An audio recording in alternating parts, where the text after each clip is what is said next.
అందరికీ నమస్కారం. ఓం నమ శివాయ. బాగున్నారా పిల్లలు? మనం సుందరాకాండ గురించి మాట్లాడుకుంటున్నాం కదా. ఇవాళ కూడా చక్కగా సుందరాకాండ గురించి చెప్పుకుందాం. మనం క్రిందటిసారి సుందరాకాండ గురించి మాట్లాడుకుంటున్నప్పుడు హనుమంతుల వారు సముద్రయానం చేసి లంకకి వెళ్ళేంత వరకు చెప్పుకున్నాం. లంకా పట్టణానికి చేరిన తర్వాత హనుమంతుల వారు లంకను చూసి ఆశ్చర్యపోయారు. ఎంత పెద్దగా ఉంది, అసలు ఇక్కడికి ఇంకెవరైనా రాగలరా?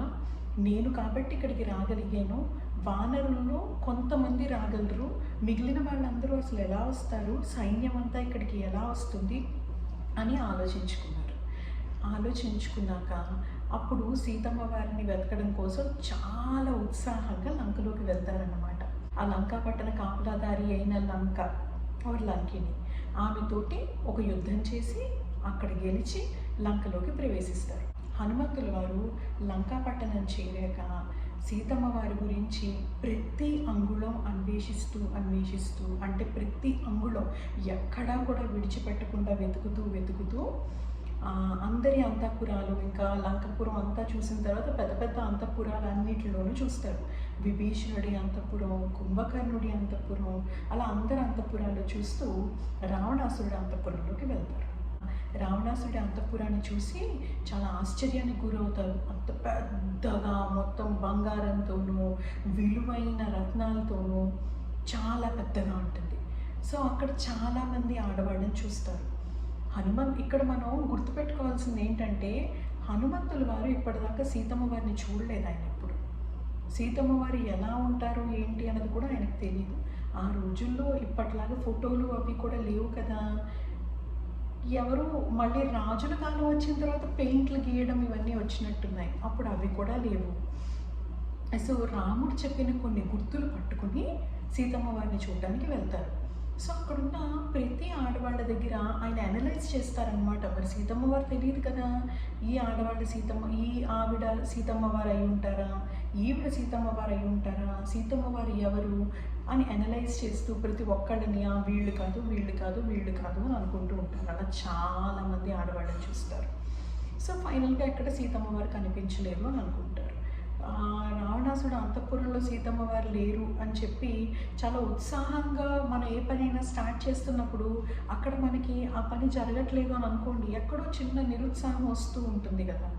అలా అదేంటి సీతమ్మ వారు కనిపించలేదు, సంపాతి చెప్పారు కదా రావణాసుడు అంతఃపురంలోనే ఉంటుందని చెప్పారు కదా సీతమ్మ వారు, అదేంటి ఇక్కడ లేరు అని ఆశ్చర్యపడుతూ ఒకసారి ఒకవైపు చూస్తే అక్కడ ఒక ఆవిడ దూరంగా ఒక మంచం మీద పడుకుని నిద్రపోతూ ఉంటారనమాట. ఆవిడని చూడడానికి చాలా బాగుంటారు, ఒంటి నిండా చక్కగా నగలు వేసుకుని ఉంటారు. ఆవిడని చూసి సీతమ్మ వారు దొరికేసాడు అని చాలా ఆనందపడుతూ, హనుమంతుడు వానరుడు కదా అందుకని వెంటనే ఆనందపడుతూ ఆయన తోకను తీసుకుని ముద్దు పెట్టుకుని ఇటు పరిగెట్టి అటు పరిగెట్టి అక్కడ ఒక స్తంభం కనిపిస్తే స్తంభం పైకి ఎక్కేసి మళ్ళీ దిగిపోయి చాలా ఆనందపడిపోతూ మళ్ళీ ఒక నిమిషం ఆలోచిస్తారు. సీతమ్మ వారైతే ఇలా పట్టుబట్టలు కట్టుకుని ఇలా నగలు పెట్టుకుని ఈ మంచం మీద ఎందుకు పడుకొని ఉంటారు, రాముడి గురించి బాధపడుతూ ఉండాలి కదా, ఓ ఈవిడు సీతమ్మ వారు కాదా అని చెప్పి రావణాసుడు అంతఃపురంలో మళ్ళీ వెతకడం స్టార్ట్ చేస్తారు. సెకండ్ టైం ఈసారి అసలు ఎక్కడా ఏదైనా వదిలేసైనా అన్న అనుమానం కూడా లేకుండా చాలా చక్కగా వెతుకుతారు. ఎక్కడ సీతమ్మ వారు కనిపించరు, చాలా డిసప్పాయింట్ అవుతారు. సో నేను ఇంతకు ముందు సరిగ్గా వెతకలేదేమో అని ఫస్ట్ నుంచి వెతికిన మొత్తం లంకనంతా మళ్ళీ అంగుళం వెతుకుతారు. ఎక్కడా సీతమ్మ వారు కనిపించరు. రాత్రి అలా గడుస్తూనే ఉంది, ఈయనలోని ఉత్సాహం తగ్గుతూనే ఉంది, తెల్లవారిపోతూ ఉంది, సీతమ్మ వారు కనిపించరు. అప్పుడు హనుమంతుడు చాలా డిసప్పాయింట్ అయ్యి ఒక నిమిషం ఆలోచిస్తాడు.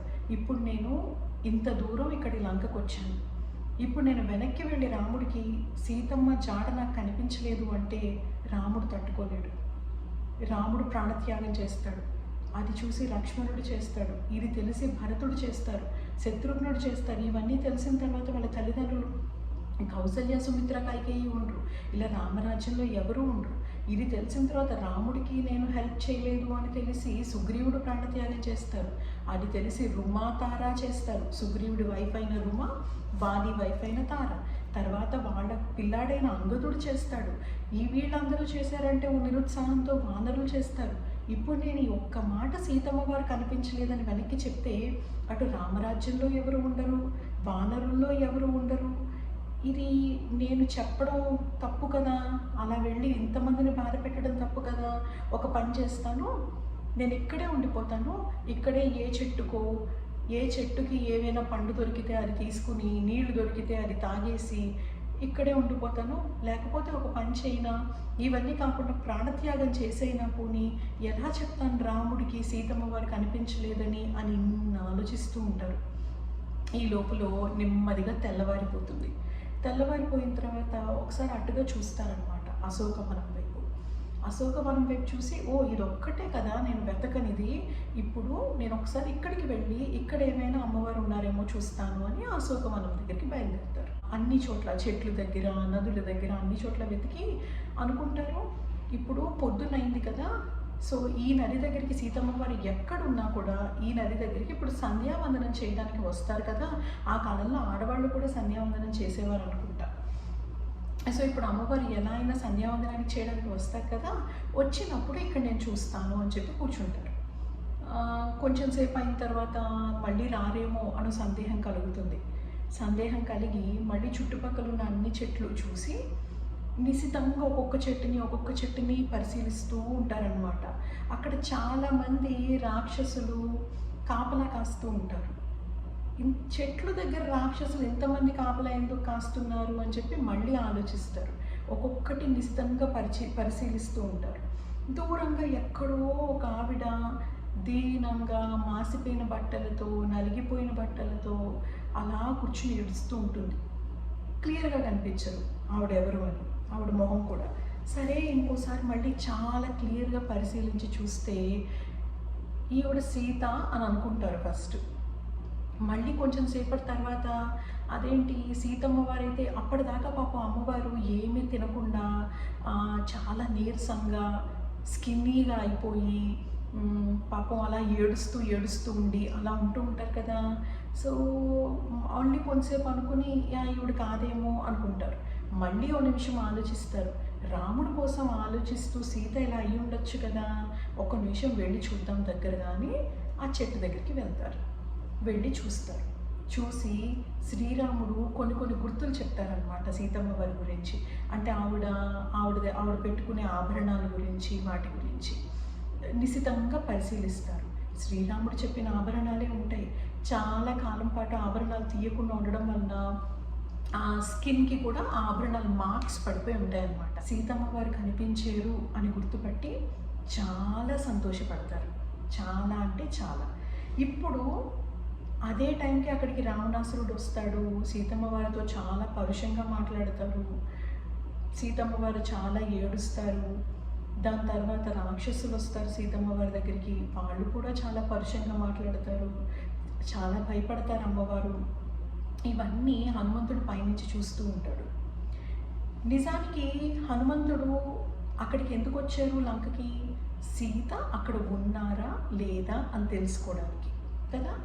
ఇప్పుడు అక్కడ తెలిసిపోయింది సీతమ్మ వారు అక్కడ ఉన్నారని. వెంటనే వెనక్కి వెళ్ళిపోయి రాముడికి చెప్పేయచ్చు, అమ్మవారిని నేను చూశాను, లంక ఇలా ఉంది ఇది అని.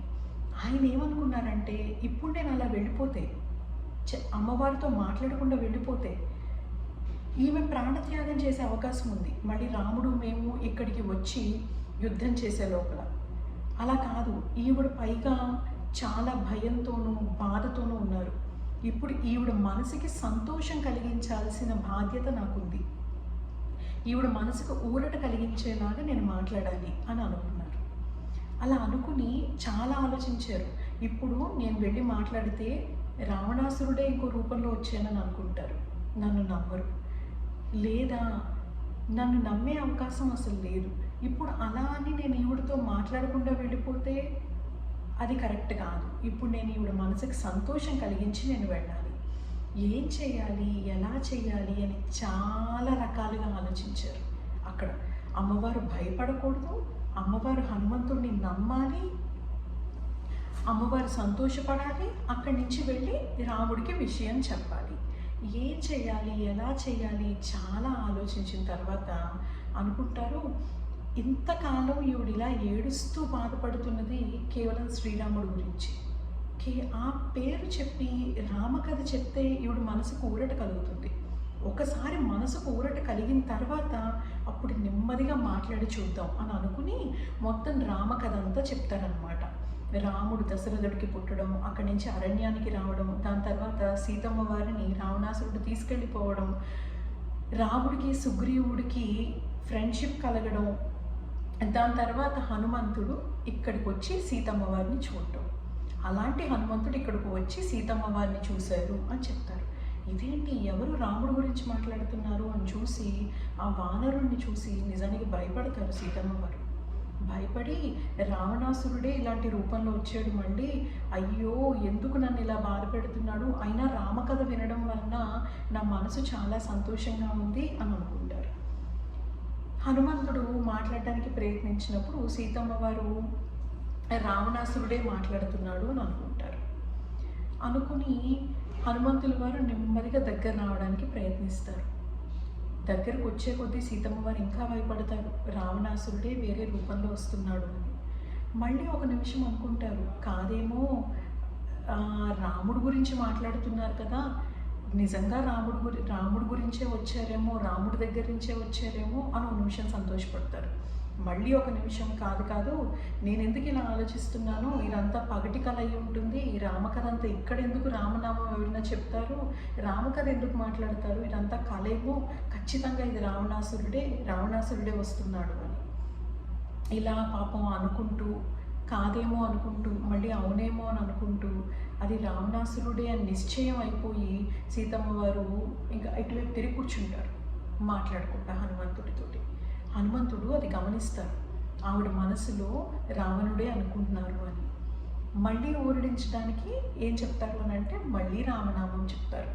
నన్ను నమ్ము తల్లి, రాముడి కథంతా చెప్పి నేను హనుమంతుడను, ఇక్కడికి నేను రామదూతగా వచ్చాను అని చెప్తారు. నెమ్మదిగా సీతమ్మ వారికి నమ్మకం కలుగుతుంది. మాట్లాడుకుంటారు, రాముడి గురించి ఇంకొంచెం చెప్పు అని అడుగుతారు. మొత్తం అంతా చెప్తారు. చెప్పిన తర్వాత సీతమ్మ వారు మళ్ళీ సీతమ్మ వారిని చూశాను అని హనుమంతుడు చెప్తే అక్కడ రాముడికి కూడా ఇంకొంచెం గట్టిగా నమ్మకం కలగాలి కదా, నిజంగానే సీతను చూశాడు అని.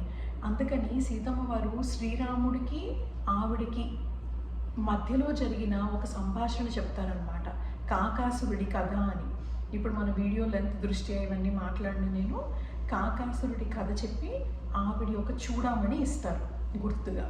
అది తీసుకుని హనుమంతుల వారు మధ్యలో లంకా దహనం ఇవన్నీ చేసి రాముడి దగ్గరికి వెళ్ళి సీతని చూశాను అని చక్కని మాట చెప్పడంతో మన సుందరాకాండ పూర్తవుతుంది. ఇందులో మనం తెలుసుకోవాల్సినవి చాలా ఉంటాయి. ఇక్కడ మనం హనుమంతుడిని మన జీవితంలో చూసుకుంటే ఆయన ఆ రాత్రి ఆ 24 గంటల్లో ఆయన పడ్డ టెన్షను, ఆయన తీసుకున్నంత డిప్రెషను, ఆయన ఒకసారి ఇంకా నేను ఏం చేయగలను, నేను ఏమీ చేయలేను అన్న ఒక నిస్సహాయతతోటి ఈ శరీరాన్ని వదిలేద్దాం అనుకున్న ఆ ఆలోచన, ఇవన్నీ మన జీవితంలో రావా? మన అందరి జీవితంలో వచ్చేవి. ఇదే ఆలోచనలు సీతమ్మ వారికి ఉన్నాయి. నిజానికి సుందరాకాండలో చాలా ధైర్యం ఉన్న రెండు క్యారెక్టర్లు మనం చూసేవి ఏంటంటే హనుమంతుడు, సీతమ్మ. వీళ్ళిద్దరూ కూడా ఇంత డిప్రెస్ అయ్యి ఒక పాయింట్లో మా ప్రాణాన్ని త్యాగం చేస్తాము అని అనుకున్నారంటే ఇటువంటి ఆలోచనలు, ఇటువంటి సందర్భాలు మన జీవితంలో రావా? దాని నుంచి వాళ్ళు ఎలా ఎదుర్కొన్నారు? దాని నుంచి వాళ్ళ ధైర్యాన్ని ఎలా చూశారు? నిజానికి ధైర్యం అని అంటే భయం లేకపోవడం కాదు, భయాన్ని జయించడం. భయాన్ని జయించిన వాడు ధైర్యవంతుడు. హనుమంతుడు ధైర్యవంతుడు, సీతమ్మ ధైర్యవంతురాలు. ఎందుకు అంటే వాళ్ళకి భయం కలిగిన భయాన్ని వాళ్ళు జయించారు. సీతమ్మ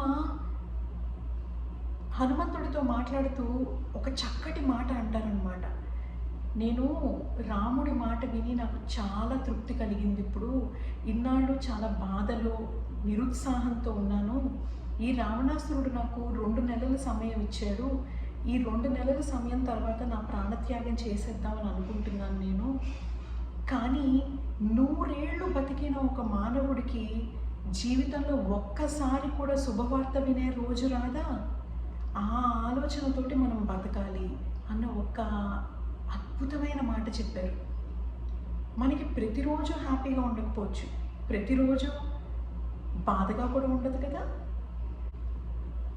మనం మన లైఫ్లో ఈ పేజ్ మనకి చాలా బాధగా ఉంది అని చెప్పి మన లైఫ్ అనే బుక్లోని నెక్స్ట్ పేజ్ మనం తిప్పకపోతే ఆ నెక్స్ట్ పేజ్లో ఏముందో మనకి ఇప్పటికీ తెలియదు.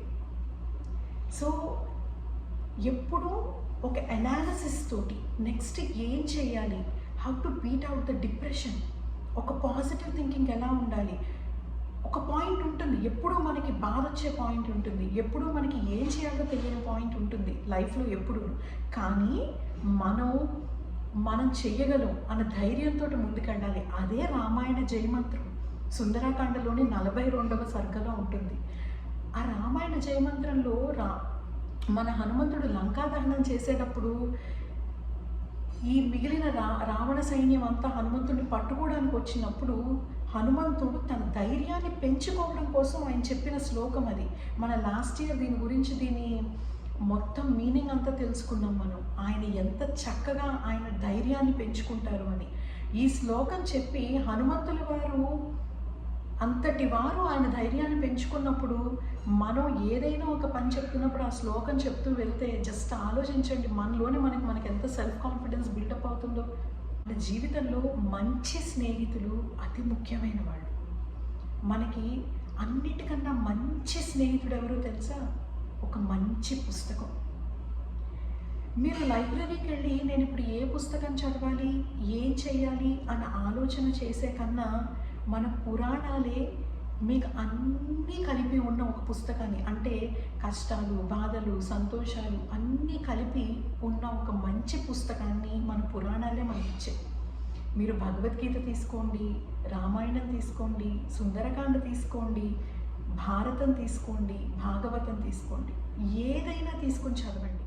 ఒక మంచి కవిత ఎవరైనా రాశారనుకోండి, రాసిన వాళ్ళు ఒక దృష్టితో రాయొచ్చు, చదివిన వాళ్ళు ఎవరెవరు చదువుతున్నారో వాళ్ళ దృష్టి బట్టి ఆ కవిత అర్థం మారుతూ ఉంటుంది.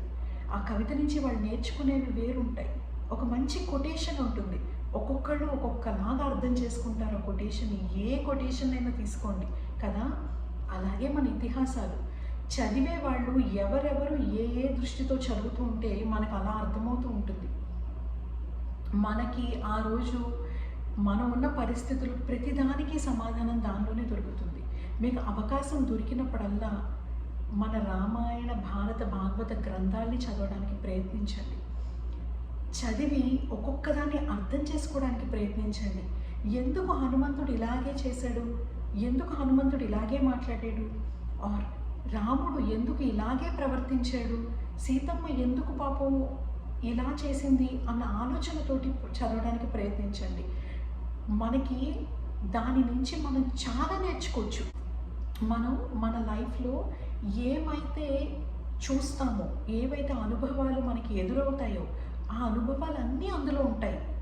వాటన్నిటికీ వాళ్ళు ఎలా ప్రవర్తించారు అన్నది మనకి తెలుస్తుంది కదా. దాని నుంచి మనం ఇప్పటి నుంచి నేర్చుకుంటూ మీరు చదువుతూ ఉండడం వల్ల మీకు తెలియకుండానే మీ పర్సనాలిటీ చాలా చక్కగా బిల్డప్ అవుతుంది. ఇవి చాలా మంచి పర్సనాలిటీ డెవలప్మెంట్ బుక్స్ ఇవి. పురాణాల్లోని పవర్ అంటే, ఇప్పుడు మనం పురాణం చదవడం వల్ల చాలా పుణ్యం వస్తుంది, చాలా బాగుంటుంది అని అంటాం కదా. అదంతా ఖచ్చితంగా నిజం. కానీ పురాణంలోని పవర్ పుస్తకంలోని అక్షరాల కన్నా మన జీవితానికి మనం దాన్ని ఎలా అన్వయించుకుంటాము అన్న దాని మీద ఉంటుంది.